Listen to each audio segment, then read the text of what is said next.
We are live. Thank you. Good evening. It is Wednesday, October 9th, 2024, 6:30 p.m. This is the Wareham Finance Committee. We're meeting in room 27 of Wareham Town Hall, and this is a hybrid meeting. We are also, we have two members of our committee appearing by Zoom, Brianna King and Andrea Piccarelli, and we also have Heidi Churchill, Jody Smith, Jerry Stefanski, Alan Slavin, and myself, Norma Scoggin, all present tonight. So we have a full committee and a quorum. And with that, I'd like to move on to Finance Committee matters. The first item on our agenda tonight is approval of the September 18, 2024 minutes. Motion to approve. Second. All right. Motion and second made. Is there any discussion or correction to the minutes? If not, I will take a roll call vote for approval. Heidi? Yes. Jody? Yes. Jerry? Yes. Alan? Why not? Andrea? Yes. And Brianna? Yes. And myself, yes. It passes 7-0-0. All right. The next item is the report to the Finance Committee of approval of the Kelly Barrasso invoice in the amount of $125. As a reminder, and for those of you who are newer to the committee and don't know, we have a standing approval by this committee to allow me to authorize payment of the minute taker invoices, which tend to be in about this range. It's a pretty modest amount of money. And by having me authorized to just submit them directly to the town accountant, we save a good bit of time, since we have sometimes lag between meetings when we would be approving, and we don't like to hold up her money. She's doing a great service for us, and Motion to approve. you don't even have to do that. Okay. It's just a report. No problem. I have already authorized that. Thank you. Anytime. All right, discussion and vote on fall town meeting warrant articles. So tonight, we're going to take up the remaining articles that we have not already had presented to us. Pretty much, this is the Derek Sullivan show. Our town Terrible show. our town administrator. And Rerun. Derek, you're not quite in the picture. Okay, we got it now. Great. What I'd like to do is to have Mr. Sullivan go through all of his articles, and then at the end we will vote on everything. I gave all of you last week and Alan this week the vote grid showing the select board votes, and if you want to follow along on that, our votes are independent of theirs, but we will take those all up after we've heard from Derek. So. Let's move on to discussion of Fall Town Meeting Warrant Article 1, approve and sign the fiscal year 25 capital plan. Derek, take it away. Thank you. They are submitting for free cash to the Department of Revenue, Division of Local Services. That once that's done, it could take a couple of weeks, especially some feedback. We are hoping to have it done in time for town meeting. So I've given you some of the items here with a little bit of backup. I'll try to explain the backup more so that we have two members coming virtually. So the first one is new. If you go, it's actually on the second page of there.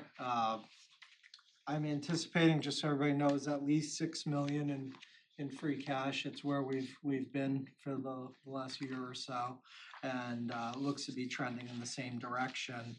So that is a safe, conservative estimate. And could you remind anyone who might be watching what free cash is? Yeah, so free cash is not free.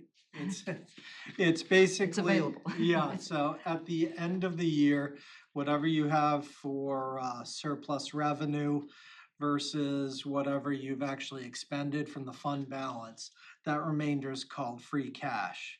It doesn't exist until the Division of Local Services certifies it. So it's basically, think of it as the money in your checking account at the end of the year. And once they certify it, this is the amount. And we use that for the town. We use it pretty conservatively. We use it for one-time things such as putting money into stabilization funds, setting up just reserve accounts and capital items. So it's, this is part of our capital funding. When we say it pay as you go, we traditionally use free cash. So, the first item is the new ambulance additional cost. If we finally got the cost estimate for the ambulance that was approved at the last town meeting, in the spring special town meeting, we had 375,000. When it came in, it was if you look at the next page, it was $320,704 for the vehicle less the chassis. The chassis cost was $78,488. They're estimating a price increase of $8,000 or $4,000 a year, which they're telling us already it's going to take 2 years before you get the chassis alone. And material fee contingency allowance, an additional 20,000 upcharge, which they think could be additional costs. So with the 375,000, that left us a deficit of about $52,192. And just a reminder, this is about 2 to 3 years into the future, so they're estimating. I did increase that to 75,000 because I just don't trust the way things are right now, and I'd rather have extra funds than less in there. So we brought that up to the extra 75,000. We'll bring it to 450 altogether. Are there any questions on that? So if it isn't that much, that's extra free cash. Right, so what we do is once that's done, we just basically close it out. It goes back and next time it's certified. So that's a great statement, because people want to know if we can only expend it on what town meeting allows us to expend it upon. And if there's a surplus, we close that out and goes to the next one. We can't spend that on widgets or anything like that. The next one is a EMS supervisor vehicle purchase and equip. I am projecting a Tahoe for that. The EMS supervisor vehicle, if you've ever seen it, it's a response vehicle that actually goes to all of these. It's almost like its own ambulance. It's stocked in that manner. It's currently a pickup truck. A housed vehicle like the Tahoe will make much more sense for when you're storing everything in there. And then we're putting a captain together for the EMS department, so the captain would get the current supervisor vehicle. So it's actually well worth it. And our current director and our previous director are actually, sometimes they're some of the first ones to respond. I know that Mr. Evans, at least I know of one person that he was the first one and took care of him when he ran from his lawn, cutting the lawn, to get to the scene first. So it is a response vehicle. So this is a new vehicle, not a replacement. Correct, yeah. The next one is the IT replacement computer, and that was 75,000. Next one is just the IT replacement for computers, peripherals, firewall, and switches. That's $50,000. That's going to be a continuous cost almost every year as we just continue to swap things out for all the computers. I remember if you remember at the annual budget hearing, Mr. Underhill explained to us pretty well what we have for equipment and how many services. So this continues the swap out, especially because we're moving on to Microsoft. Was it 360 now? I think, or it's yeah. So Wareham Public Schools, 3 school buses, purchasing and equipping. I have 425,000 right there. It's about 420 or 425. You'll see page, they aren't numbered, but we have the school bus quote in there for roughly it's about 140,000 per bus with some of the additional. If you see in here, there's 250,000 for 2 buses.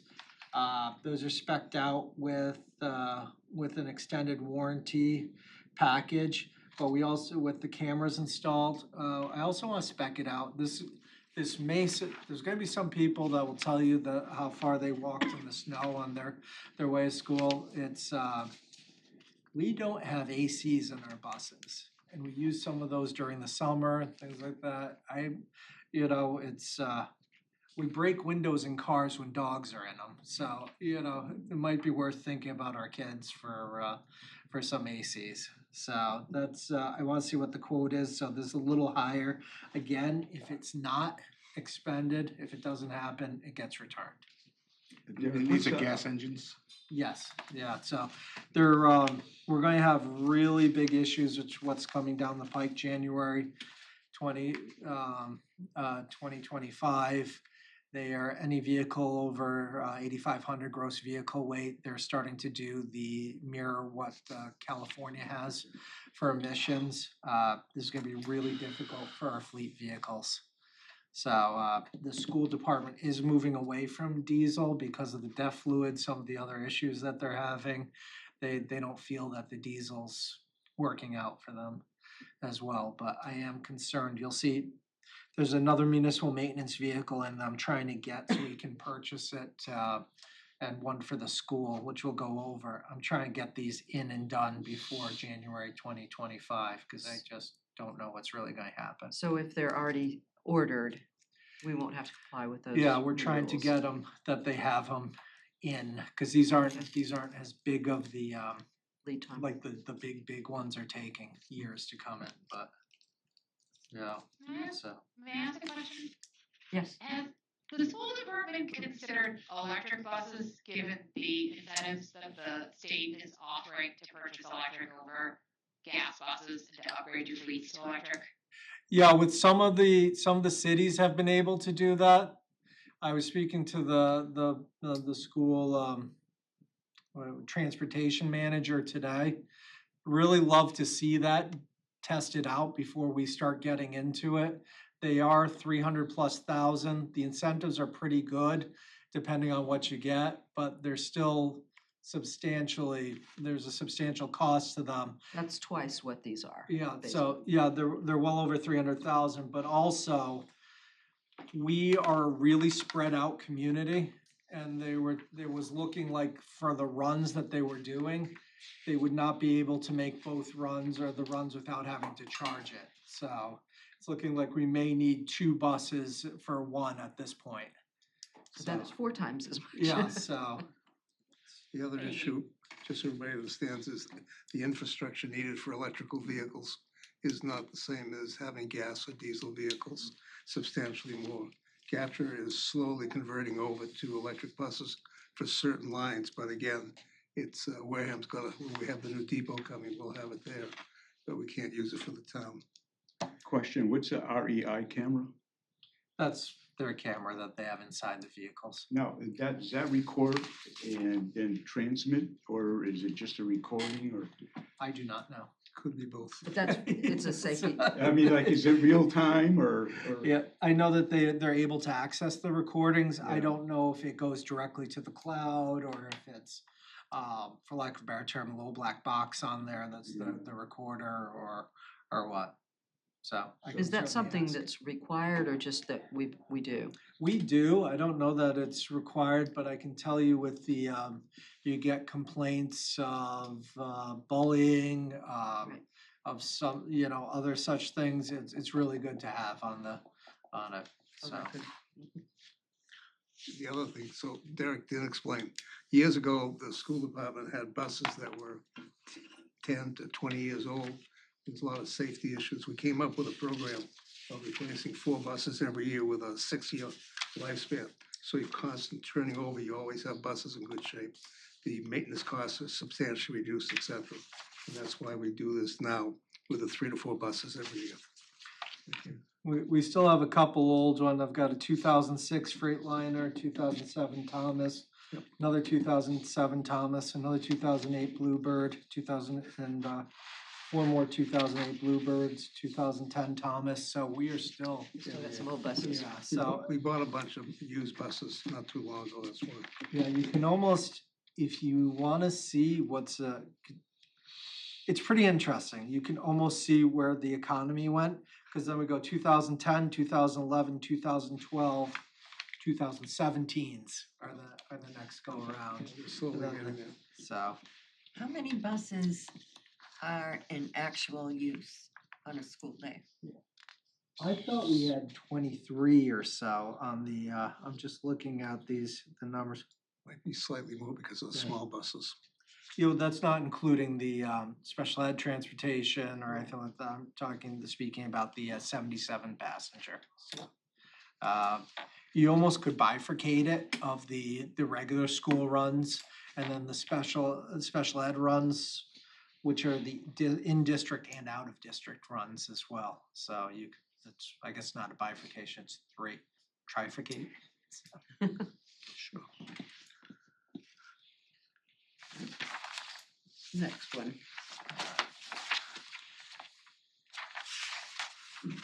The next one, this is for the school department as well. They requested an F-550, so that's the larger, almost like a dump truck type. So I put or equivalent in there, truck with plow and sander package. The one they have right now is rotting out pretty completely. And they've listed this as a high desperate need. It's about $133,000. Is again with the plow and sander package. So their fields and grounds team does sand, plow their parking lots and use that. They'll grab the sand and salt from us a lot of the times and but do it. So it is a little bit of a weight off of our shoulders from having to do it because while we're trying to get the roads ready and everything, they can get the schools ready. So, because that has to be done basically at the same time. So this is a replacement. The replacement. I will try to remember to state which is what. Well, coming from a town that stockpiled old vehicles. Yeah. Yeah, we have vehicles. We have some old ones. We've not sure with the school buses. We've been pirating off a bunch of them, but that time's sort of over. Yeah, that's you can only gain so much from that.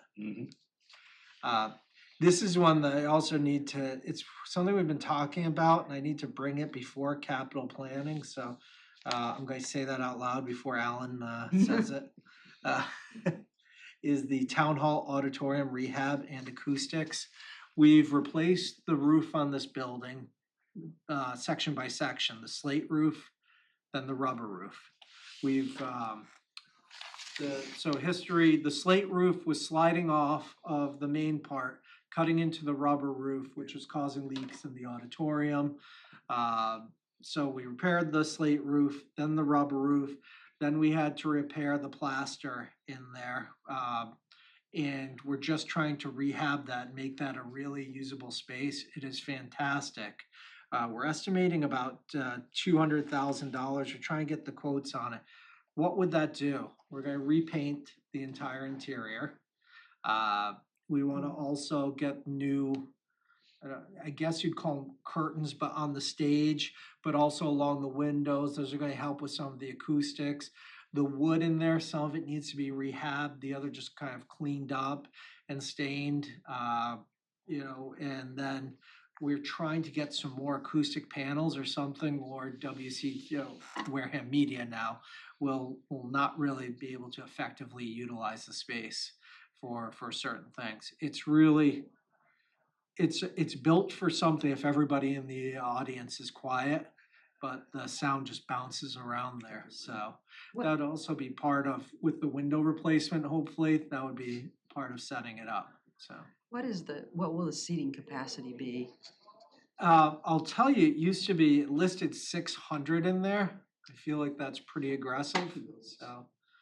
So we could do town meeting there. We could do town meetings in there, we could do large meetings. There's a lot of stuff that could happen in there, so.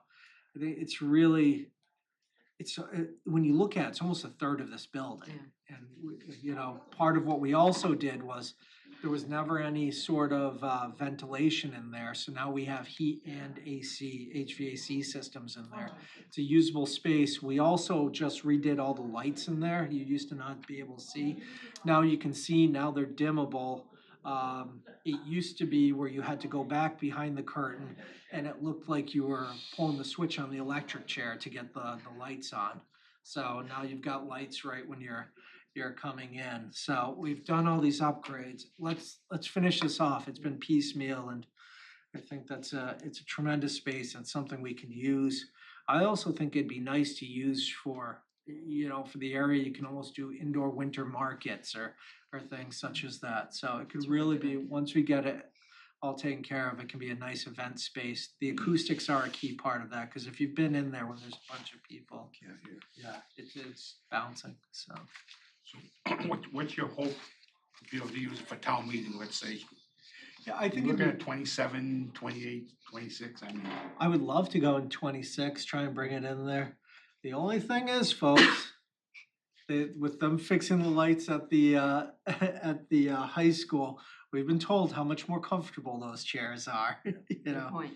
But oh, yeah, But if we want the meetings not to I last just use quite as town hall long. for an example, Yeah. I mean, town meeting for an example, it So- doesn't mean it has to happen. we'll be handing out the special little pads like at the old Sullivan Stadium. Alan's already saying he wants two.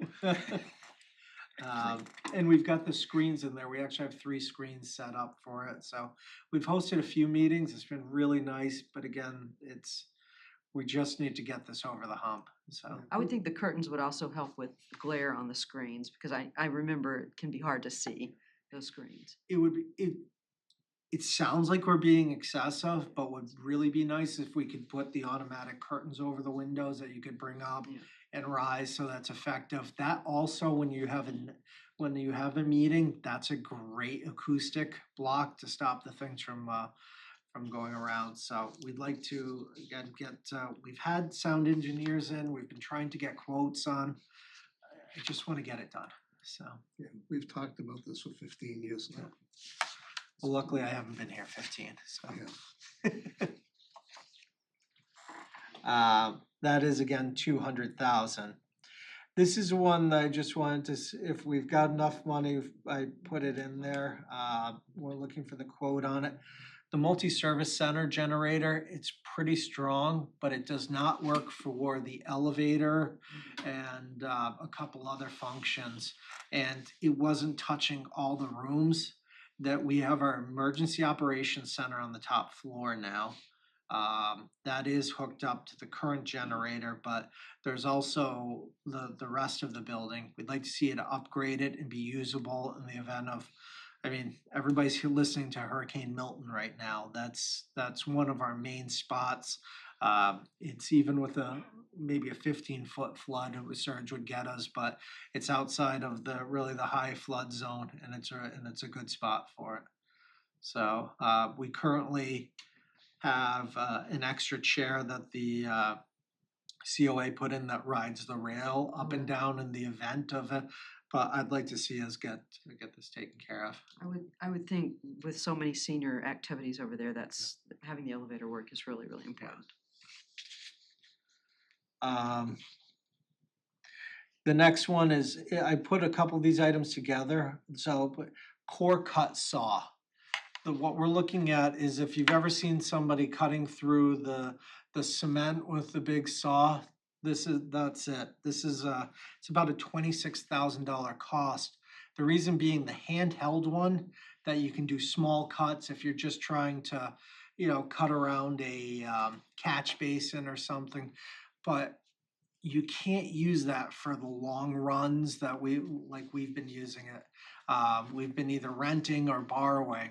This machine does nice steady cuts. It's actually computer generated to keep it on there. If you want a straight line, Yeah, that's what it comes down to. our people are talented. They're excellent, but with a machine like that, you're handheld. You're getting a straight line, isn't that? So that's some of it. The surf rake that's what we use for the beaches to clean it. We have one now. When that goes down, we're in trouble. So we've hired somebody that's part-time that's just doing that as part of the summer. If you listen, this was the first year we haven't had the major complaints. We can't dedicate a full-time staff member, but we found a retired person that has the proper licensure to do it. And it was effective. So So this is a riding machine? yeah, that the rakes riding beach, machine that picks up trash? yeah, it will pull out trash also, but grooms it, pulls everything out of the sand. It can't help when there's piping plovers in the area. It's not allowed there. Right. So, but that's we use it a lot for all our beaches. It was the first year I didn't get any complaints. I'm sure now that I've said it, I will get Someone 3 will or 4 complain. complaints, but And how Yeah. much was that, Derek? what's that? How much is the suffering? Let me pull this.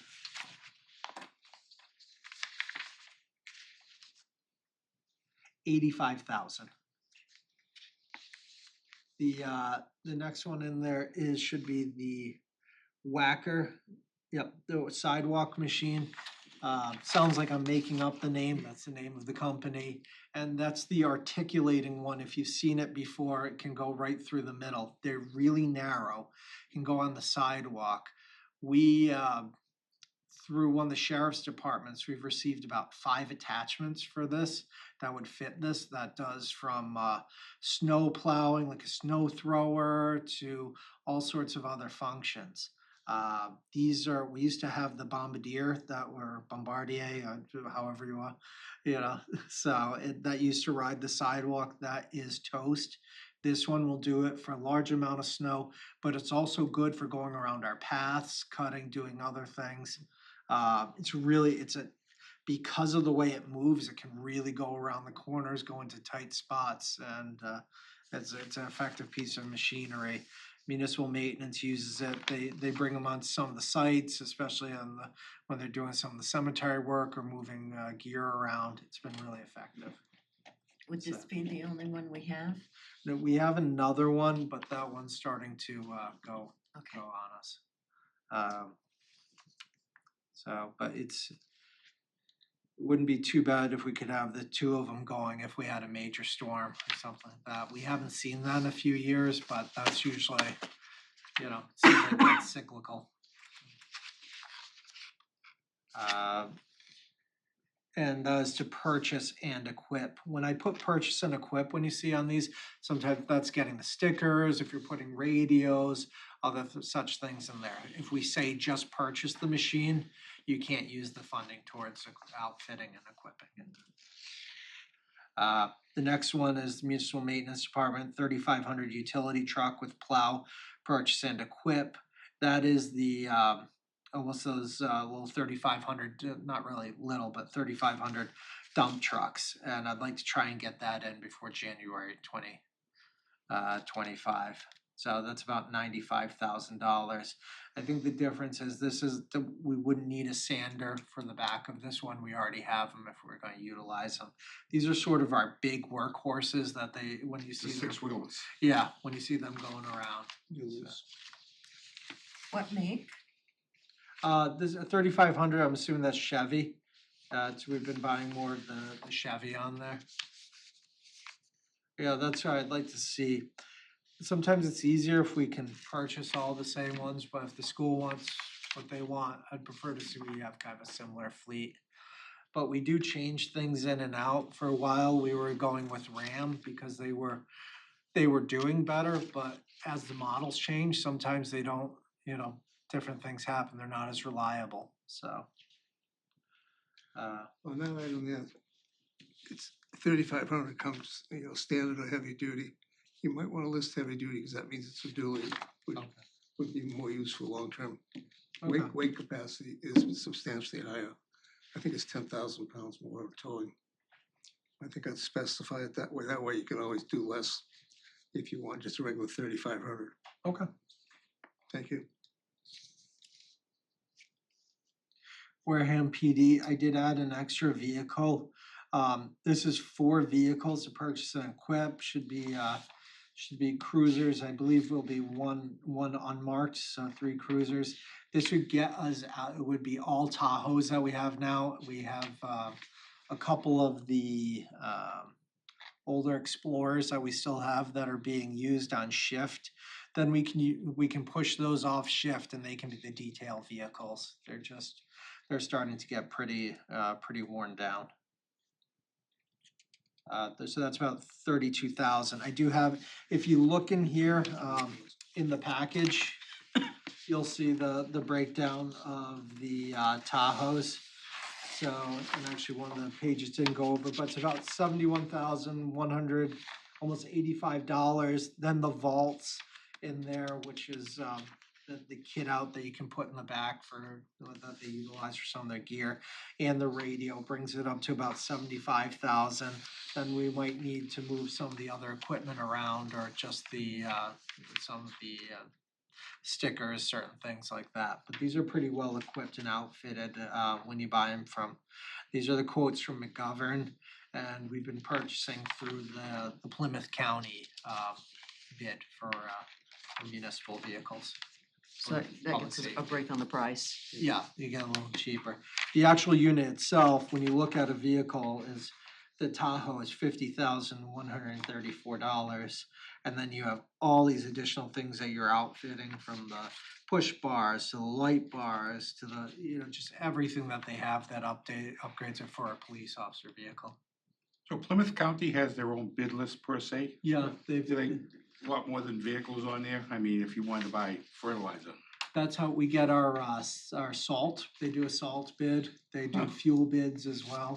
And, we'll hop on and off depending on, You compare the state list to the county list. yeah, we try to see what's the best option. So Yeah, sure. it's a nice benefit for the communities that part of the Great county. benefit. Yeah, so county does a nice job. Interesting.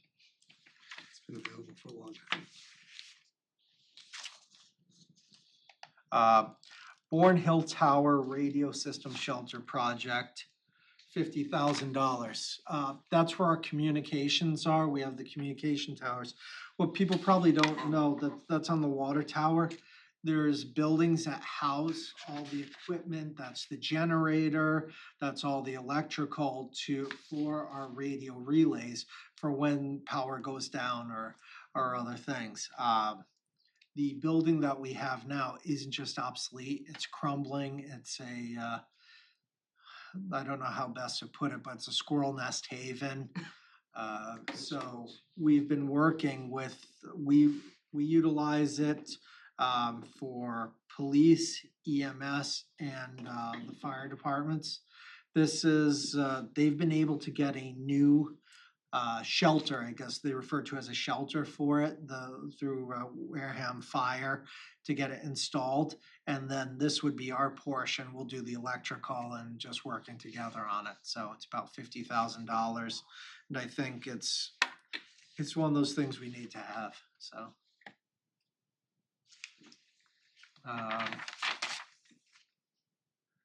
Parking events, vehicle and trailer purchase and equip. All right, so we've traditionally had a parking vehicle. I've been going back and forth about utilizing this, what funding source I'd be utilizing. I think free cash is appropriate, because this vehicle, we're looking to have, the quotes in here. It's a smaller pickup, so it'll look like a Silverado 1500 or something like that. The reason we want something that can tow is when we have all these events, you've got between the sawhorses, the signage, trying to set things up. I want to have a standard, basically, vehicle and trailer that has all that you're going out and you're doing the same thing each and every time, rather than recreating the wheel for every event. Utilizing this vehicle also will have a lift on the tailgate that can bring things up. So sometimes you don't have it often, but sometimes they do have the barrels or other things that they're moving out for these different ones. The trailer would have the sawhorses, the cones, the signage, everything. You're set up for that, so you're not taking it apart each and every time. I just think it's just going to be, for the one-time cost on this, it's just a lot more efficient. I really think we need to start setting up the events. I was talking to the Natural Resources Director, Gary. He made a lot of sense. All of this should be standardized, so we're not recreating the wheel for each and every event in these areas. So I think this would be really helpful towards it. So $85,000 would be the vehicle. Outfitting it, that outfitting cost is in this packet as well. It would also be the trailer and putting everything that they would require in the trailer. So. And then this is a big one, onset facilities rehab. So pier buildings and bathroom on the bluffs. If you've gone down, all the pier buildings need to be re-sided. The doors on the bathrooms are basically coming apart. It's a tough environment. Without prevailing wage, we got a quote for reshingling about the 3 buildings on the pier of about $75,000. I'm putting in 200,000, one because of prevailing wage, but we'd also like to really work on the bathrooms that are on the bluffs that are utilized during the summer season, so. So the bluffs are across the street, up on the hill, where the bandstand is to the right. Yeah. Yeah, if you, there's different references for the bluffs. I'm talking about the bluffs. Right. So all told, this package amounts to $2,288,000. So, and then on the first page, you've got the stabilization fund and all the other things that we do every time with free Right. cash. This doesn't add up to 6 million. Where does the rest go? That's where what I'd say is, one, we usually roll over at least $1 million. So you keep your fund balance. The other is we can bring other items to the Springtown meeting. We also have to understand there's a certain capacity to buy and get projects done with what we have for staffing, so. You know, the worst thing is, the worst thing that would happen is if you don't expend it is you wait till the next fall to get it recertified, so the money doesn't go away. First of all, Andrea and Brianna, do either of you have any questions about any of this? I know it's more challenging for you without having the paperwork in front of you. No, I'm good. Derek's very easy to follow. Thank you. Brianna? Same with me, I guess my question is some of the vehicles that we talked about. I thought last year around this time, we had discussed some of those vehicles. Are they kind of following up, or are these totally separate with this new year? Yeah, good question. This would be separate and just continuing our capital plan of pay as you go for replacing them. The cruisers will always be, you always do a few cruisers a year. I think the town learned the hard way. They bought about 16 at once a few years ago, or well, let's say about 12 years ago. And they all went out of service at the same time, so. You try and rotate those through. And yeah, municipal maintenance, we'll always try and grab, you'll see a run of trucks because of the way they were purchased before. So if we bought most of ours in, let's say 2008, you know, about 16, 20 years later, you'll start seeing they'll come back, so. So every time we do capital planning, we do some vehicles. We try and get some spread throughout, yeah. You know, they do, maintenance does a great job of utilizing theirs. I'm still trying to go, I wanna get replace the 2007 vehicle for, the conservation department. We've got a lot of life out of that one. It's, and that was, although I'm quite fond of it, it was the first vehicle I ever got passed through town meeting when I first came on board, and it was used because we could not afford new ones at the time, so. Maybe we could turn it into like a sculpture or something. I think Heidi has a question. This is just out of curiosity, Derek. This pickup truck with the plow for the school, Yes, do they already have one? they do, yes. What is their typical fleet number? Is it 1 or 2 or 3? Let me see if I can pull up what they have for them. The fields and grounds trucks, I know they have at least one that does the salting and sanding. I didn't think that they had 2, but let's see. They have three campuses, or at least two Yeah. campuses. So, There's a lot of territory. I think this is they have a Dodge Ram 3500. So that one's, I think that one may be what they're looking to replace. It's not that old, but if you do salting and sanding in those vehicles and you're not washing them off right away, it's, you know, it goes by pretty quickly. We have been, our maintenance department does sometimes rebuild them to get rid of the rust if we can rehab them for something else, but you're pulling those off and that's a long-term project, so. Okay. Or we can send it to Upper Cape Cod Tech, so. Other questions? You know, the only thing I would suggest for vehicles being in a salty climate is that we looked at rhino line or something like that, completely do the vehicles underneath and bodies. This rhino liner is on there and it's dry, nothing's gonna get to it.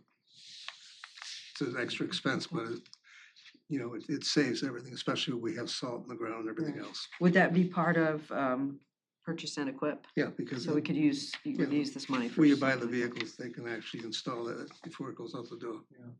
On the larger ones, our big ones for the fleet, the really large ones, I know that we've been doing the stainless steel bodies for that, which helps duration, so that's a good point.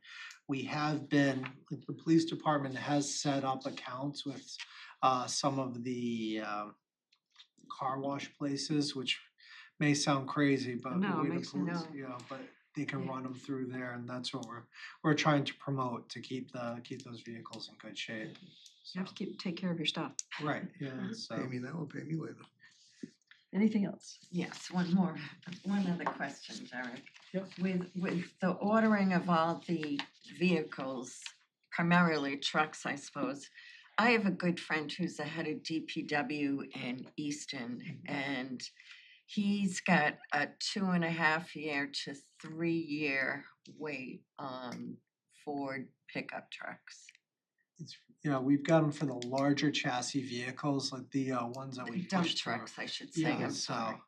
yeah, so we're trying to, if you look at one of them, like McGovern, you'll see they just got all of theirs delivered, the chassis that were back ordered from so they quite literally have, it might be an exaggeration, but there's about 1,000 chassis out there right now.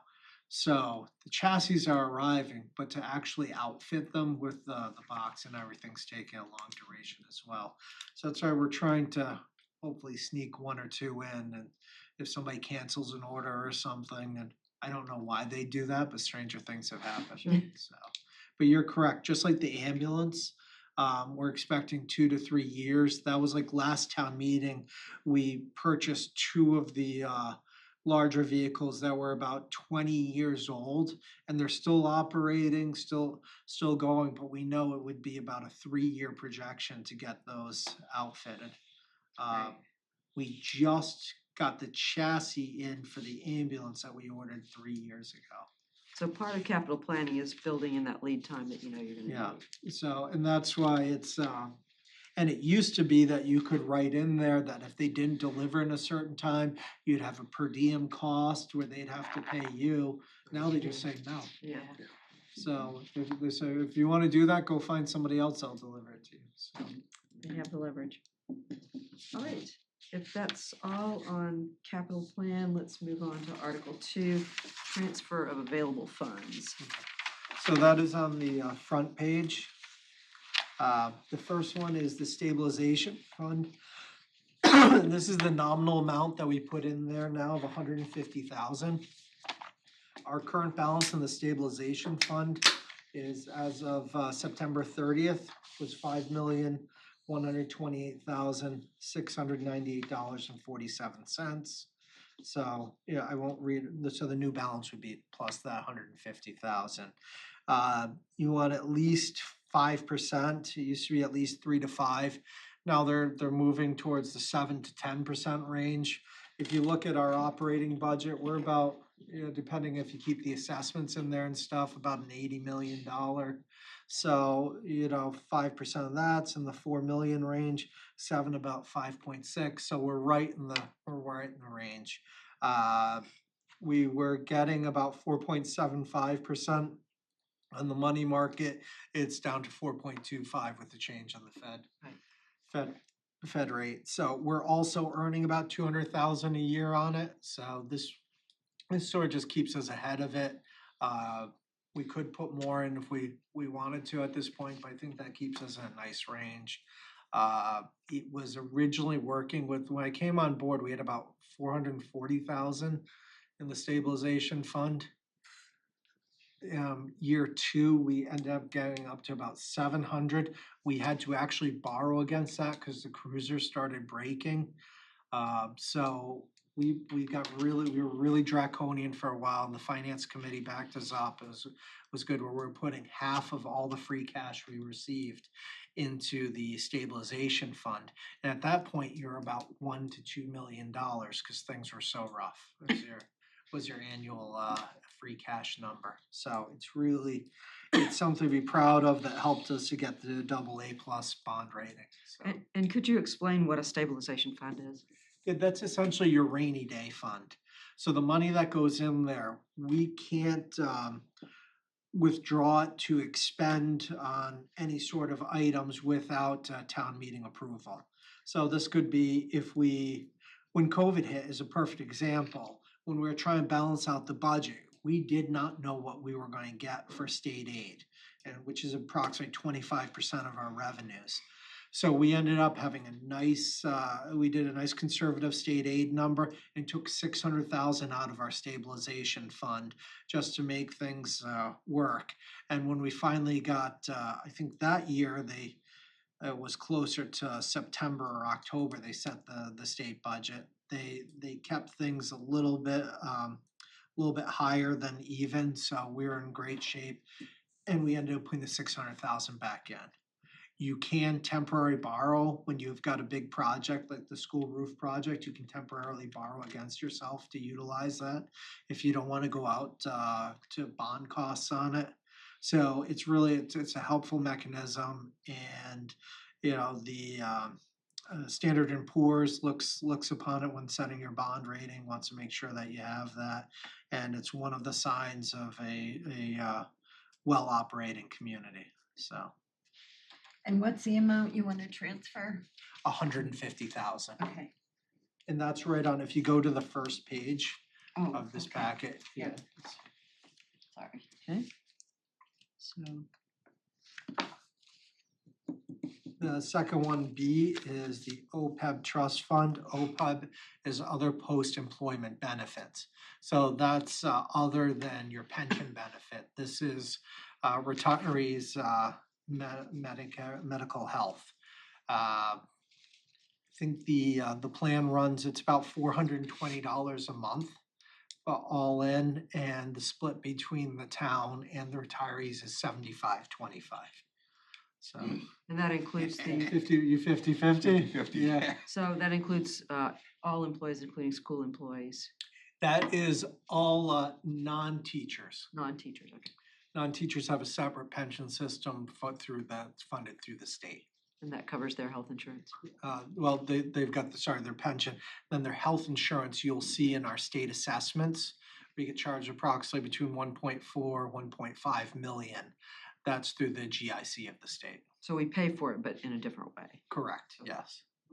So this is our other post-employment benefit liability. So what you have to do is through the GASB, I think was it 74-75, you have to say, if today I had to fully fund all of our liabilities and pay for it today over the next, and I'm looking at Jerry, is it 20 years or is it 20 or 25 years? In that area. Yeah, so right in the 20-25 years, that's your liability. So ours, after what we have in the OPEB fund is, believe it or not, $113 million. So we're about 2.67% funded with the but if you look at it, we're going to be, if we put that money in, we've got 3.46 million in there today. This would bring it up to 3.76 million. Last year was the first year we didn't go negative by millions because of this balance in the actuarial valuations. We went, I think it was 181,000 was the difference. So we're catching up. I almost thought, should I just put 500 in there? But then I know with all the other, the whatever's going to happen, the change in costs and such, you know. What rate of interest is that? Ernie, They have us at, I think 3.25%, because although we're paying this, we're considered pay as you go. That means we're funding it within our annual budget. So that health insurance number includes the retiree costs. This OPEB trust fund, you can only use that for health insurance in the future. So it is, it's, our rate of return, I gotta get that for you, has been fairly good on it. I think we were up several $100,000 the last year, so it's, you're allowed to invest in equities. Your stabilization fund, you are really restricted what you can put it into, has to call it stable, Right. lack of a better It's a term. savings account. Right, so you really, but you can put these into equities and be a little more aggressive in it. We're with Plymouth County for the trust fund, and I can't remember what, I believe that's 70-30 equities and bonds. So they're managing that trust fund, but you're managing a stabilization fund. Correct. What do you have? You said basically all money market, is that? Yeah, it's about money market, and then it's spread throughout the, you go with one institution, but they have to put it out throughout the others, so you're covered. To keep it insured. Right, yeah, so it's kind of, we had one institution which we were trying, they were doing that, but you couldn't get the reconciliation on it, and it was a nightmare, so. We're with Harbor One, they're doing a really good job for us right now. Yeah, I mean, if you divide that 5 million by 250,000, that's the number of institutions that you've spread that to. Right. Right, exactly, Yeah. yeah, so good. Essentially 20 plus institutions it's gone across, Yeah. so. And then Plymouth County for our, we're part of the Mayflower Municipal Health Group. They use US Bank for it, and they've been doing a really excellent job, so. And our fees are incredibly low. I need to double check. I thought we were under 0.3% on fees. And if if you're a sort of retirement wonk, they almost say your fees are more important than your returns, because the fees are the closet things that eat away at what you're getting, so. Especially when interest is down to 1%. Exactly. Right. So. Collective bargaining reserve, we have 241,000 in there. I'm requesting 100,000. We have approximately 8 units that are coming up this year that we'll be bargaining with. I'm expecting to set the FY26 budget without resolving all of them, and you're not going to put anything into the next budget other than maybe a 2% or 3% anticipated increase or something. So this is a good thing to have on the sidelines to utilize in case something happens, especially mid-year. So you're not. So this is what we use because there's uncertainty about exactly how the collective bargaining is gonna come Right, out. correct, yeah. So, and there's been sometimes you have some awards through, if you're going through the Department of Labor Relations or something like that, and you need to hit those pretty quickly, so. Unemployment, benefits reserve, that is for when we have retirements within the year.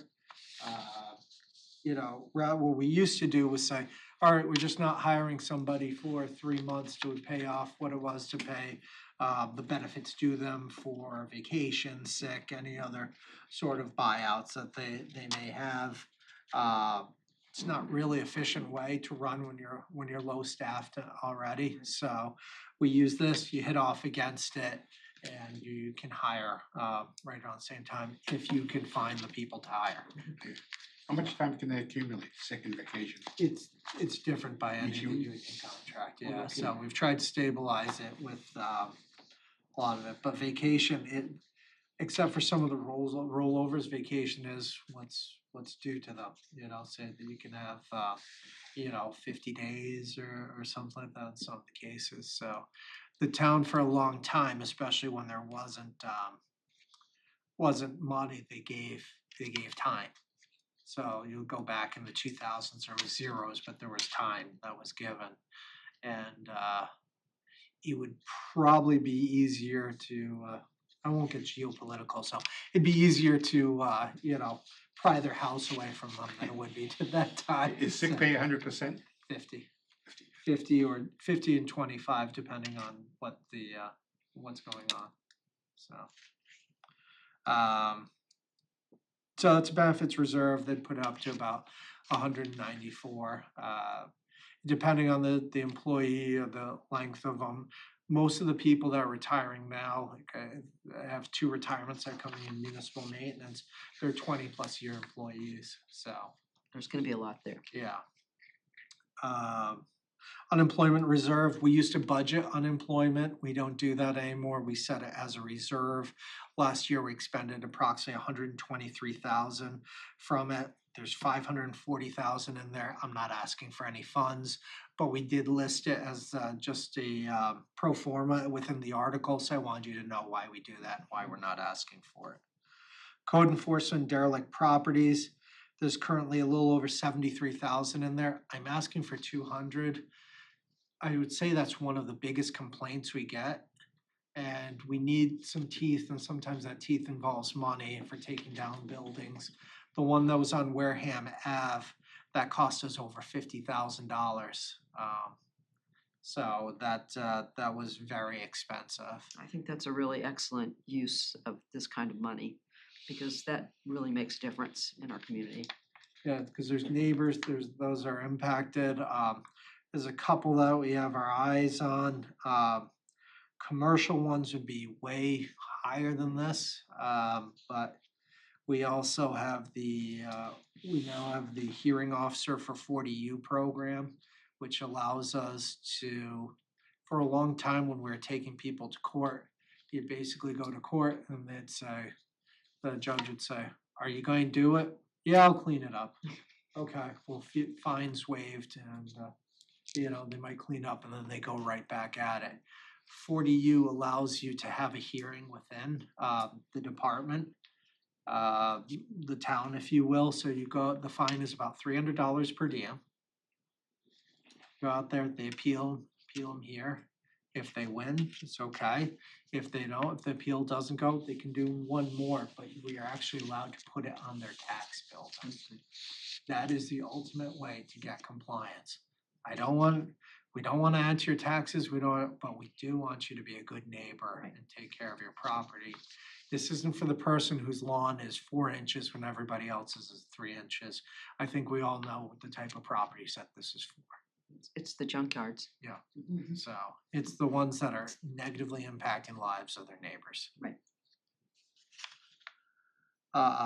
And then grant funding, sometimes we have grants with matching amounts that are between the years rather than waiting for town meetings. This allows us to be more nimble.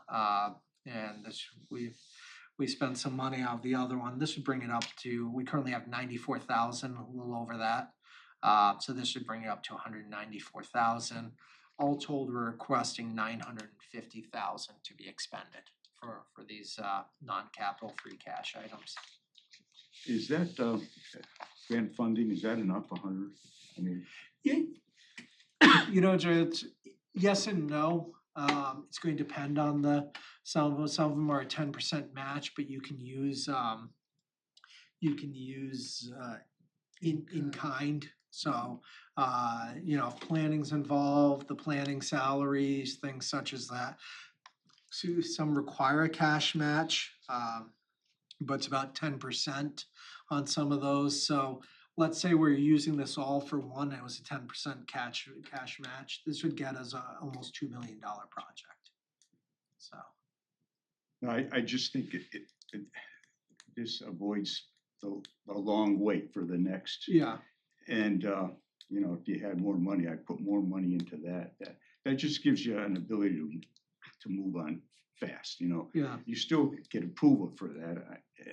Capital planning or whatever. I just think it'd be nice if it was like instead of 100, 150, something like that. It gives you more flexibility. Well, I thought you were going to say like 500-600. Well, 150 would get it up to a nice round $1 million. Yeah. So that's what I think we can do is when we get the free cash number, maybe that's something we can do, maybe even bring it up to the 200 amount or something, depending on what we have. If we did have 6 million coming in, I think that'd be well within the amount. I just also, I wanna be, there's a lot of project needs in town, so I just do wanna be cognizant of people saying you're putting too much money aside, which is what. Yeah, I mean, it's there, you're Right. not spending it, it's just, Right. you know, So, always take it back in the following. right, if anything ever happens, we can rescind it or something, so. So Derek, if we approve these numbers, can we, and we don't yet have certified free cash at town meeting, will we just pass over this, or could we approve them conditionally? No, we'd have to pass We'd over, have to pass over, okay. Yep. so, if the, you guys are the finance committee, I forgot where we were for a sec, but if the finance committee were to vote on these and you'd say this is contingent upon the town having, free cash, I think this, you'd be able to record the, what the finance committee's thanking for the report to the residents. We could vote to recommend, subject to certification of free cash. So, or availability. We have no certification. idea when free cash. It's the, No they were hoping to submit, when they're going through all the reconciliation, every now and then things pop up. When I was, believe it or not, I'm working on the 2026 budget now, just doing on some of the estimates.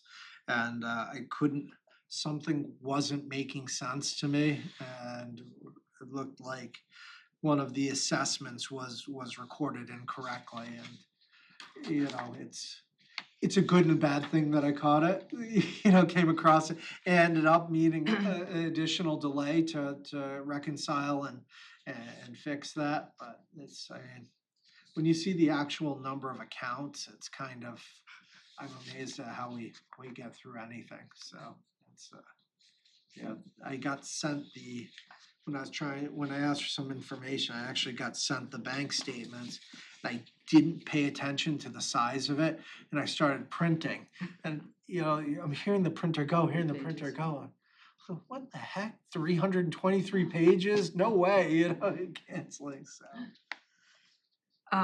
Andrea, do you have any questions on this piece? No, I will continue to interrupt when I do. Okay, Brianna, Thank you. any questions from you, Brianna? Nope, I'm all set. Okay, anybody else? All right, then let's move on to Article 3, prior year bills and deficits. We currently have none. Okay.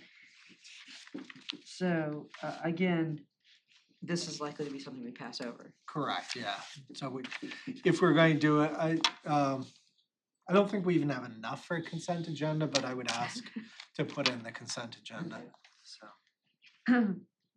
All right. Article 4, PEG access receipts reserved for appropriation. If you can move, there's, inside your packet, you'll see a PEG access statement. The number, so I'm gonna explain, the number that we'd have for the transfer to Wareham Media is $295,836.93. The last transfer that we approved was actually 9,000 more, because so what you'll see is we're only asking for $286,836.93, because if we appropriate, or if we ask to transfer that again, it's just it's like a double appropriation out of there. So that's why you'll see it a little bit different, because we already have that authorization to send that other money through. PEG access is public, educational, and government TV. It's when you've got your, unless you've cut the cord, if you've got your Verizon, Comcast bills, you'll see the PEG access fee. That goes back to the communities, and that is what we send to Wareham Media to do the programming, so much as you see tonight. So. Any questions? All right, Article 5, harbor services permit receipts reserved for appropriation. I apologize, I thought I printed that in the packet, so I'm going to hopefully pull that up real quick.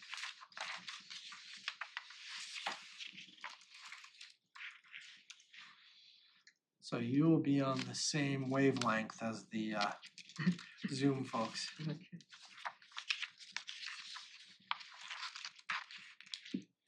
So it looks like the total is listed in the article as $52,150. Yeah, I don't think they did the breakdown of it. for Not the- here, I may have a different document that has a breakdown.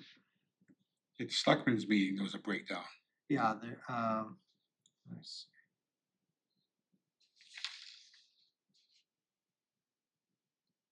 see. I have it, sorry for the dead air. Okay. Yep, $52,150. And I am getting to the age where I have to take my distance glasses off to see the smaller screen. Soon you'll have to have the other glasses for the smaller screen. This request will allow our department to fund the following needs: vessel dockage, which is the patrol and pump out boat dockage at private marina, $6,150. Mooring management software. This is updating our current in-house mooring program to an online management program to include billing and online payment options. That's $2,000. Update fire alarm system harbor master maintenance facility. Current system is 27 years old and is not functioning. System must be updated to handle proper alerting of emergency services. That's $5,000. That facility is located at 95 Charge Pond Road at the Municipal Maintenance Department. When you go in, if you see to the left, the area that's fenced off, and it was the old school bus garage when the school did their own maintenance. So we're utilizing that, and that's where we house the boats in the winter, so we're not paying to house them elsewhere. So and the Division of Natural Resources does a lot of work on their own materials. They do the docking, do a lot of things within that building, including the maintenance on their own equipment. So mooring, such navigational aid repairs to waterfront public access sites, equipment and maintenance, $22,000. This is for the upkeep of municipal mooring fields and equipment necessary to maintain mooring fields. Replace and update navigational aids, chain, hardware, buoy moorings. Upkeep of docks, pier and equipment. Replacement of 2010 fire pump 20 horsepower motor. Rebuild of pump and control panel mounted on patrol boat. And replacement of navigational electronics on patrol vessel. The next one is cost changes, delivery and upfitting of the new patrol vessel, $12,000. That's the one that's already been approved for $650,000. I'll tell you, they did an excellent job with this one. It is about 2/3 the price of what we're seeing of comparable in some of the other communities. So $12,000. If that's what it's going to cost us to get over the over the hill, I'm okay with it. But this is a price update on changes made during the vessel build. It's the outfit vessel with safety and rescue equipment, dewatering pumps, radio for police, fire, EMS communications. So the radio will be installed by a separate contractor. And marina unload from hauler and inspection of vessel, commission and launch of patrol vessel. So those are some of the costs. We had it sort of built in, but with some of the extra costs for the actual build out of the boat, so we're now taking this from another. You have And some then- kind of grant or something against that boat also? This is the other one that we have on. I know Gary got a grant for one of them, but we paid for that one almost entirely. Thank you. Motor and components replacement on 2002 pump out boat. This is our 25% match. And it's a replacement of a 2002 130 horsepower outboard shift throttle gauge and steering. And Clean Vessel Act grant 75% of the cost, and the town contribution is $5,000, $25,000. And the harbor service permit fees, these cannot be used for teachers, paving your road. It can only be used for things associated with the waterways and the services. So this is basically all funded outside of our taxes. Correct, yeah. It's all funded by the people who have boats on moorings. Right, so going right back into there, it makes sense. And the pump out boat is actually very important for. Yes, it is. Can you send that list to me for the report? Right now.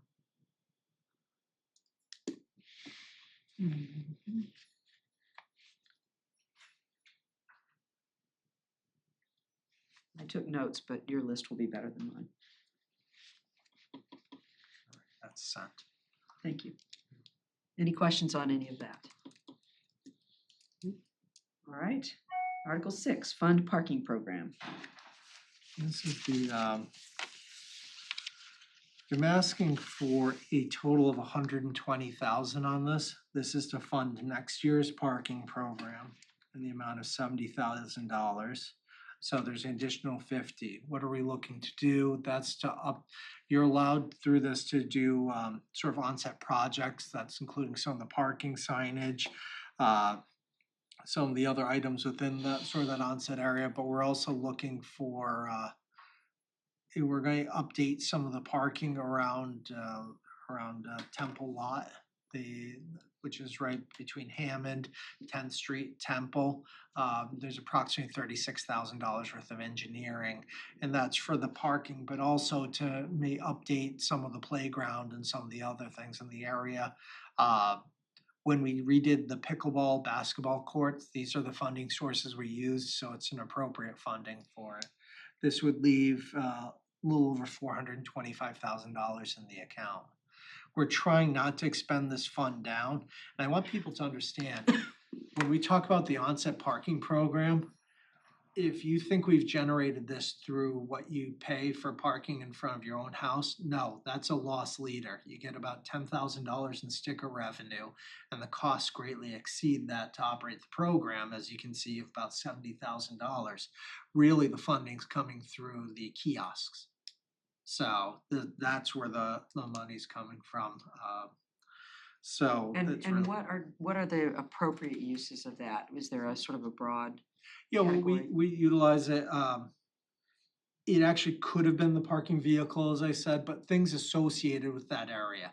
So this is going into a receipts reserved for appropriation account. So I can't take that out and buy new TVs for this room or anything like that. You know, it's so we try and keep it within that onset area. Onset parking adjacent. Right. So some people like to call it onset proper.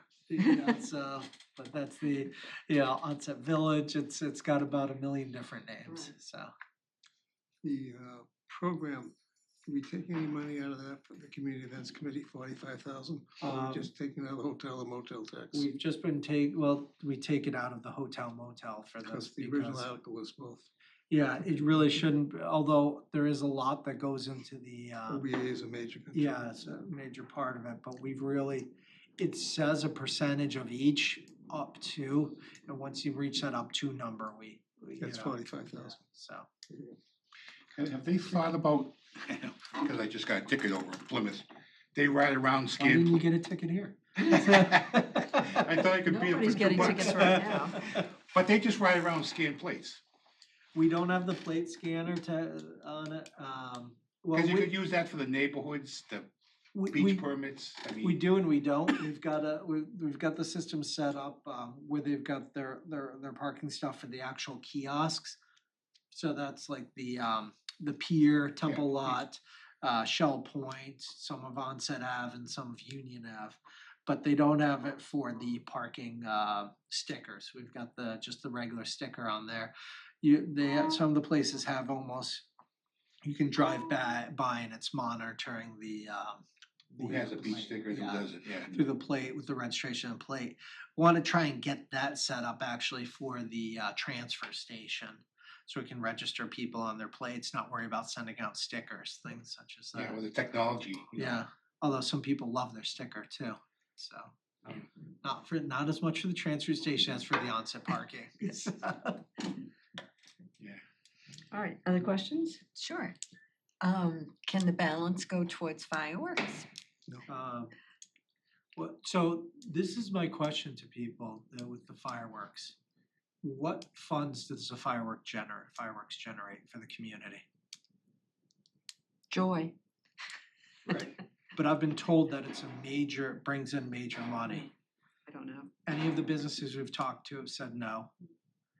Well- It's an after-hours event where people from out of town shuttle in and shuttle right out. The fireworks are an emotional thing. They are not, and funding's one thing. Being able to have the staffing and the people to operate it. And I think that's what you're hearing from the OBA is they've done as a thankless task. This has always been done by volunteers. It was box 5 before the OBA. So this is my thing. It's a volunteer program. And it never was the town putting on the Correct. fireworks. I think there was a misconception that it was, but it's always been private fundraising. Am I correct that the big issue is we don't have the police presence we need to keep the public safe and in that kind of influx of people? So let's say it's 75,000 a year. It's taken us 7 years to generate 45,000. You'll burn all the money out of the account and not be able to do anything else for onset. So, it's the fireworks are a nice thing. I will tell you, you still get the best fireworks displays around. It's Yeah, just the trust me. individuals pay Some for good it, ones. and they're illegal. Yeah. But the Harvest Festival, the OBA was looking for volunteers for parking and everything this past one, then they had complaints about parking on the basketball court. Yes. So Yeah. it takes a lot of people to put these things on. Unfortunately. Money's one aspect, it's the volunteerism, it's the It other. takes a lot. We did don't that with have 4 the- people. We don't have summer I did seasonals that aren't whole allowed show for was the 4 police people. anymore.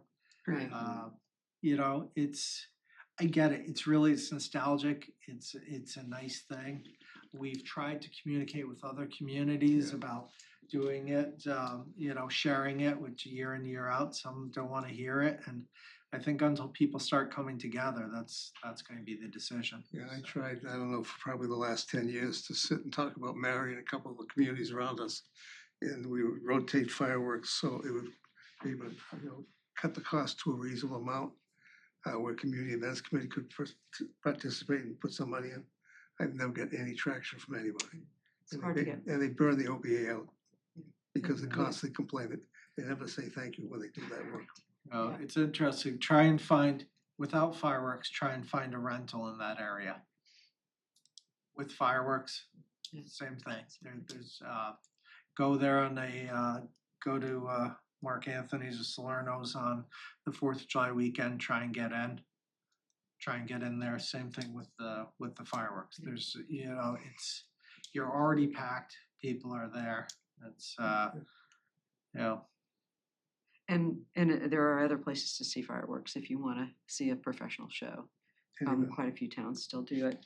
Oh, That's yeah, nice. I go to Fairhaven, Yeah. and you can catch New Bedford Um, fireworks. New Bedford, Fall River, Westport, they just go down the line, it's pretty cool. Poor Or you could go Marion. to Boston. Marion. Yeah, poor Marion So- this year, they set their fireworks off and it was in the fog and you just Couldn't see. couldn't see anything. Well, and Marblehead had their the boat that the fireworks were on, like, caught on fire the Yeah. night before. Yeah. They had no fireworks.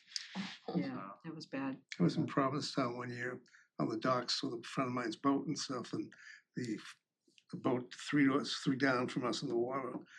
So something happened, a spark, and the whole thing went up. Oh, gosh. It that's so was scary. really interesting. Yeah. All right, any other questions about the parking program? No. All right, let's move on to Article 7.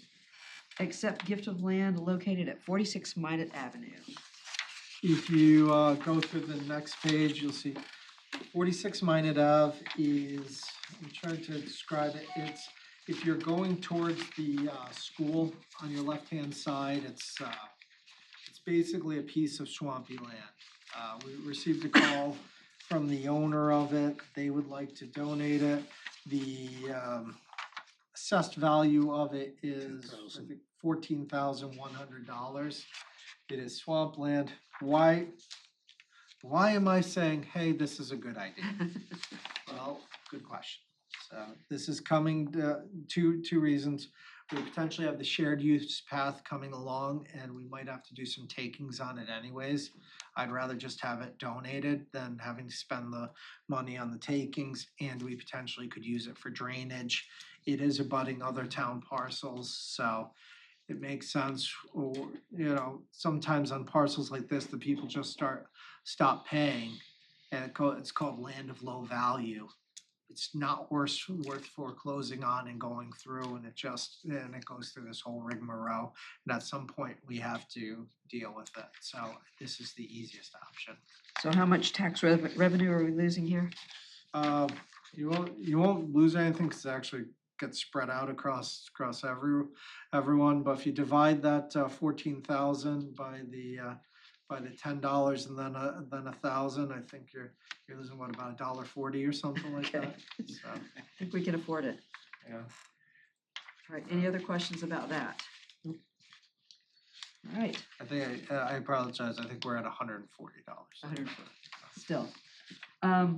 Article 8, discontinue a portion of 11th Street and Elm Street. Okay, this one, so the first one, it's really difficult to see the 11th Street one. That is Heinz Field behind there and all the marsh. You'll see there's a portion that goes between Wareham Ave and Central Ave, which is 11th Street. It is a paper street, it does not exist. If you look through there, the owners on the Wareham Ave side, we had to clean that up and spend a lot of money cleaning it up from one of the hoarders that lived in the area. We've put boulders across there to stop that. It's not necessary. It will never be a street going through the marsh. By discontinuing it, it just goes to the, derelict fee statute would have everybody that owns to the side of it own to the center. They can now access it, and we don't have to worry about it. So it would make sense to do away with that portion. Questions on that? All right. And Elm Street is the portion going over where the from where the dam is. When you think about it, right by where the old company store was, Right. Out to the other street. And we'll discontinue that. That's where we look to remove the dam and do everything. So it's not necessary as a street anymore.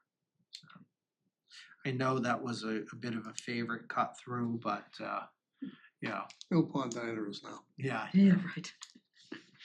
All right, questions? All right, I think that covers everything that you need to tell us about tonight. You're welcome to stay. We will be voting, but I think we will. I'm sorry, I have one Oh, yeah. one more question. Derek, by discontinuing a road, what's the purpose of that? Yeah, we're saying we don't have an interest in it anymore. So We're not responsible for it. right, we're not responsible. On the Elm Street, it's not a road. Some towns have a policy where they're supposed to review and go through paper streets if they're not going to want it. My philosophy is if we've got paper streets are going down to some sort of amenity, like whether the ocean, lake, pond, some sort of waterfront, you do not discontinue that because it's a benefit for all the residents of the community. But in these where we really have no interest in it and nothing else could really be developed, Right. why keep it as our liability, I guess would be the proper word. The other word's headache. So Okay. we've done about 2 of these since I think I've been here. One in Rose Point, I thought, and then one over off of Onset Ave.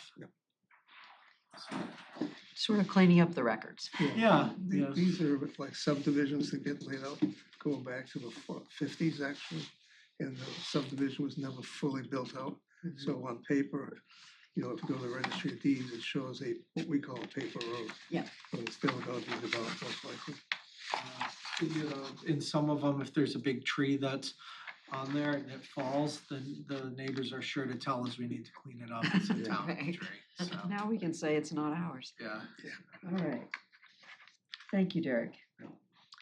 All right, next item is Article 12, which is occasional reports. That's, there are gonna be a couple of reports, I think, that, yes. Capital planning will actually throw the whole, we'll give it to Matt Underhill so we can put it on the screen. And we can scan it as it goes along, just people will see what we have and what we have for short term, long term. Just as a quick aside, Dennis, last week, they basically announced their sewer project. And it's phase one, which is scary because there's about 3 phases, $246 million. So capital planning is going to have to, whether we like it or not, for a long-term project, we're gonna have to recognize what the cost of Wareham is. And I believe either Jim Gilberti or the sewer plant manager, about a week and a half going to Bedford, there was a meeting talking about all the communities on the west side of Buzzards Bay and the costs and everything else. And a figure came out of like $236,000 for Wareham from our own people, plus another 40, 50 million going. We have no way of paying for that. 236 million. 236, you said 230. 236, but there's also another additional. Right, no, million, not thousand. So I mean, the numbers are just frightening. That was the sewer commissioner, so he's an elected official, he can say whatever. Yeah, get us in trouble quickly. All right. Let's move on to voting on all of these articles. And I will, the way I like to do this is to take a motion to recommend and a second, and then if there's any discussion, we'll discuss at that point and just move through the whole list. All right? Yep. So we're starting with number 1, approve and fund FY25 capital plan. So, second. All right, so I have a motion and a second to recommend to town meeting. Is there any discussion? All right, I'm hearing no discussion. I will take a roll call vote. I'm gonna start with the people on the screen. Andrea, Yes. Brianna, Yes. Jody, Yes. Jerry, Yes. Alan, Yes. Heidi, Yes. and myself, yes. That passes 7-0-0. Next item 2, transfer of available funds, which Motion to approve. Second. and that's a motion to recommend. Yes. And second. Motion. Second, yep. All right, is there any discussion on that one? All right, to start with screen again, Andrea, Yes. Brianna, Yes. Jody, Yes. Jerry, Yes. Alan, Yes. Heidi, Yes. and myself, yes, 7-0-0. Prior, excuse me, prior year bills and deficits, we're told there are none. So we will assume that one is going to be passed over. Article 4, PEG access receipts. Motion to recommend. All right, Second. motion and second. Any discussion? Andrea, Yes. Brianna, Yes. Jody, Yes. Jerry, Yes. Alan, Yes. Heidi, myself, yes, 7-0-0. All right, harbor services permit receipts reserved for appropriation. Motion to recommend. Second. All right, is there any discussion? All right, roll call vote, Andrea, Yes. Brianna, Yes. Jody, Yes. Jerry, Yes. Alan, Yes. Heidi, Yes. myself, yes, 7-0-0. All right, Article 6, fund parking program. Motion to recommend, sorry. Second. We have a motion and a second. Any discussion? I'm just going to say I'm going to abstain because I'm on the Community Events Committee and we do get possible funding from there. And that would be a conflict. Fair enough. Thank you. Andrea, Yes. Brianna, Yes. Jody, Yes. Jerry, Yes. Alan, Abstain. Heidi, Yes. myself, yes. It passes 6-0-1. With Mr. Slavin abstaining. All right, Article 7, accept gift of land located at 46 Minot Avenue. Is there a Oh, motion? motion to recommend. All right. One now, keep up. Second. Sorry, kid. Any discussion? All right, Andrea, Yes. Brianna, Yes. Jody, Yes. Yes. Alan, Yes. Heidi, Yes. myself, yes, it passes 700. All right, Article 8, discontinue a portion of 11th Street and Elm Street. Motion to recommend. Second. Any discussion? All right, I'll take a roll call vote. Andrea, Yes. Brianna, Yes. Jody, Yes. Jerry, Yes. Alan, Yes. Yes. Heidi, yes, myself, yes, 700. All right, now this is from a couple of weeks ago. We heard our Director of Assessing, Jackie Nichols, explain to us the HERO Act of 2024. This is Article 9, acceptance of Clause 220. I can't remember if that's I or 1. I think it's I. Veterans exemption. This was the break for veterans on property tax. This is something that we've been asked for the last 10 years from veterans. I'll make a motion to recommend. All right. Second.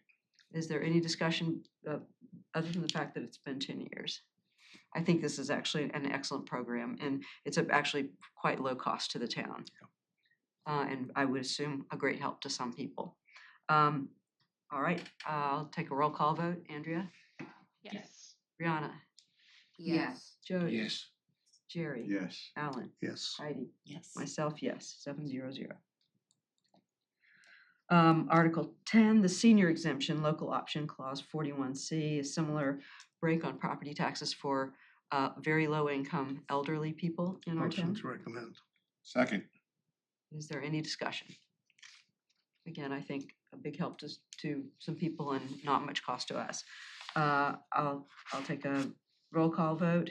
Andrea, Yes. Brianna, Yes. Jody, Yes. Jerry, Yes. Alan, Yes. Heidi, Yes. myself, yes, 700.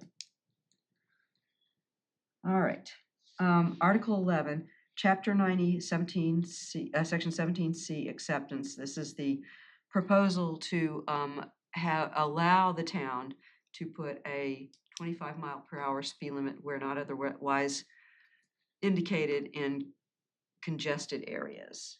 Motion to recommend. Second. Is there any discussion?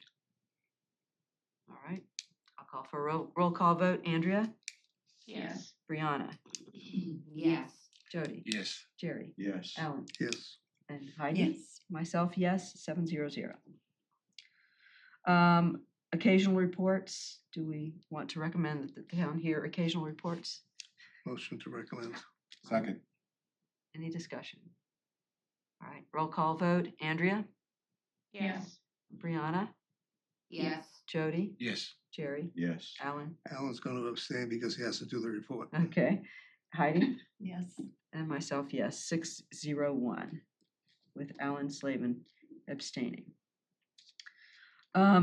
East Wareham School exterior restoration. So now we're getting into the Community Preservation Act articles. This is Article 13. We heard from them last week. Do I have a motion to recommend? Motion to recommend. Second. All right. This was the Head Start program refurb of the building they bought from the town. And this would be a historical preservation use of funds. Any other discussion on that? Motion to recommend. Okay. Second. Okay. Did we already do that? Okay. I was listening to Alan, I'm not sure. A roll call vote. Andrea, Yes. Brianna, Yes. Jody, Yes. Jerry, Yes. Alan, Yes. Heidi, Yes. myself, yes, 700. The town, Article 14, Town Hall exterior wall and window restoration. This was funds for a study of what needs to be done to maintain this building. Motion to recommend. Second. Is there any discussion on this one? This is again in the historic preservation area. All right, roll call vote. Andrea, Yes. Brianna, Yes. Jody, Yes. Jerry, Yes. Alan, Yes. Heidi, Yes. myself, yes, 700. Article 15, Weweantic River Corridor Conservation Project. The Buzzards Bay Coalition request for a grant toward the purchase of 215 acres to be used as conservation land. Is there a motion on this one? Motion to recommend. Second. Is there any discussion? Yes. I'm gonna be the outlier on this. The only reason being is that when the discussion was done, I was getting ready for the Jewish holiday, so I didn't say anything because it was too close to time frame. But when they said they were gonna take some of the land that are cranberry bogs and lease it out to somebody else, it means we're still gonna get stuff coming through. And the whole idea of this, at least in theory, I thought, was to reduce anything possible going into the Buzzards Bay because we're under the TMDL, regulations that we're gonna have to comply with. Me personally, I just don't have a lot of faith. If it was, they took the land, all of it, and they weren't gonna lease some of it out for cranberry bogs, and I'm sure it's gonna be the same issue in Carver. I'm not sure it really helps us that much. All right, is there any other discussion on that? I was just gonna say, so, we did ask that question, because I had that same thought. And what they were talking about was the bogs that they, would be utilizing, there's enough of a buffer to the water, shed, that they would not expect that to be an issue. They're not talking about using the ones that are adjacent or closest to. I'll disagree with that. All right, my personal view is that having 215 acres put into conservation is a good thing, even if some of it is being used for cranberry bog, so I will take the opposite view. Also, the other issue with this is Wareham is losing a lot of what we call economic development land for housing, et cetera. The problem is do we as residents want to get to a point where we have no growth available and we have to increase our taxes? I mean, there has to be a compromise somewhere along the line where it's a win-win all the way around. We can't go all one way and not another way. And there is a lot of valuable land available for development there. Well, I don't disagree that we need to have land for reasonable development. I don't think this piece of property rules that out for the rest of the town. So I will, if there's no other discussion, I'm gonna take a vote, roll call vote on that one. No other discussion? All right, Andrea, Yes. Brianna, Yes. Jody, Yes. Jerry, Yes. Alan, No, Heidi, Yes. myself, yes. So that one passes 6-1-0. And on the next one, I will need to abstain, but I will still I'll call for a motion on Article 16, Damien's Food Pantry Community Garden Phase 2. Do we have a motion on that? motion to recommend. Second. All right, is there any discussion? I will keep my mouth shut. No discussion? All right, I will take a roll call vote. Andrea, Yes. Brianna, Yes. Yes. Jerry, Yes. Alan, Yes, Heidi? Yes. And I'm abstaining, so it passes 6-0-1. All right, the Lopes Playground and Perimeter Pathway, Article 17. motion to recommend. Second. All right, discussion. I'm gonna go ahead and vote for this. My concern is that because of global warming, or whatever you wanna call it, that particular playground location, there's a good chance that if we ever have a real hurricane, that will all go underwater. We have one program up in Swiss Beach, which there's no barrier beach out there anymore. We've already had some issues. And that playground could easily get washed away with just a regular storm. So I'm gonna vote for it, but I just want them to You have that understand that they concern. need to somehow protect that whole, because it's gonna be a lot of money. And they need to make sure it's not gonna float away. I think we did talk about that issue and their answer was that the materials that they're using would not be destroyed by flooding. Obviously, if it's a bad enough storm, everything gets destroyed, but I do think they've taken that into consideration Yeah, I and just- they are doing some drainage work as well. Yeah, I just If want- I may, Yes. they are, because I would not sign off on it, it's not the poured in place rubber. That is the greatest concern on there. Swifts, it's similar to what we did Swifts, which is the mulch, the sort of, I'll call it special mulch, whatever, the way it's developed, plus the grass matting and such across there, which allows it to be ADA accessible. It is a good thing we did not do the poured in place, which was I took a couple lumps on fighting that because we had major flooding within the first 6 days. months. Yeah, it might actually have been days, but it's the But what was interesting was it didn't remove the matting or but sometimes just a small barrier helps. And I would like to add on that playground in general, I'm really happy to see how much effort is going toward making our parks more accessible, including the work that's going on in Onset right now. I think that's really important, and I think we need to support that. Yeah. Any other discussion? All right, roll call vote. Andrea? Yes. Brianna? Yes. Jody? Yes. Jerry? Alan? Yes. Maggie? Myself, yes, 700. All right, seasonal community designation, Article 18. This was the one that Josh Faherty came and spoke with us about. It really, I think, is an advisory designation. It doesn't do anything at this point. Motion on that? Motion to recommend. Second. Is there any other discussion? Right, roll call vote. Well, I get discussed, I'm sorry, I kind of went to a fog here. I watched the finance committee meeting and I watched others about this. I still don't see, somebody can tell me what the benefit is for Wareham. It's going to allow us to possibly get some grants and money if we have that designation. Potentially. It puts us into a place where But We what are have you other- giving up to get that grant and? we're not giving up anything right now. And we don't get the designation until the legislature also agrees Yes. to it. It's just a sort of a request. It just And the allows us to council go for that more it grants. establishes could then potentially decide at some point to designate future state budget years, resources, or other things to then help those communities because affordable housing is an even bigger challenge than in a community that's not seasonal.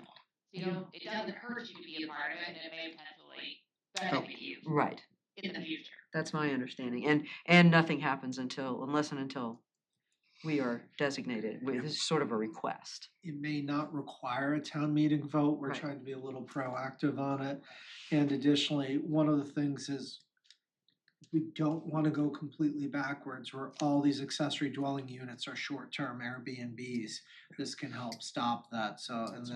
Which will allow at least one of them to have to be lived in about 6 months out of the year by The a owner. primary owner, which is a big deal so that we're not just all, and I'm not just talking mega corporations or BlackRock investments or something. I'm talking, somebody picking up 10, 12 of these and then putting the extra unit on there and just making a fortune out of it for short-term rentals.